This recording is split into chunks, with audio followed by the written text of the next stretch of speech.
Hi, I'm Jamison Smith, a wealth advisor here at EWA, and this is a continuation of our series, which is 10 tips for retirees or anybody that is getting ready to enter retirement within the next couple of years. So this tip is to make sure that you keep track of your monthly spending so that you know a rough estimate of how much you're spending on a monthly basis, but don't over-obsess over it.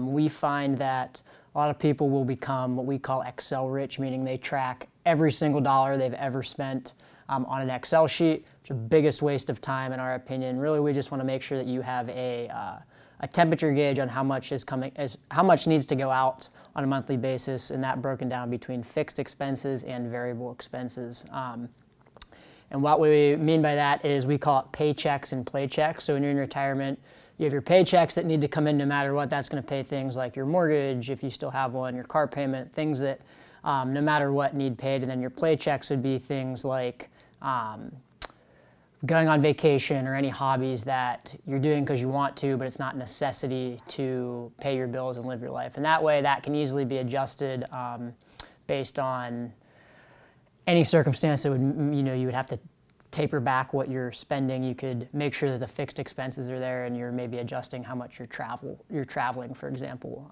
once you're in retirement. But what we've found is a lot of the best savers are the worst spenders in retirement. So a lot of times it's a mindset shift of, I've accumulated, I've done a really good job of saving my whole working career, now I'm retired, now we have to actually train our retired clients to spend money. But the point of this tip is really just to have a high-level overview and grasp on how much you're spending, and then if you're working with an advisor that's doing a good job, they will be able to tell you the barriers of how much you could spend and make sure that you're not overspending or underspending, because in our opinion, that's the biggest failure, is if you get to retirement and you don't spend enough money and don't enjoy any of the wealth that you've accumulated. So if you have any questions on your specific retirement situation, feel free to reach out.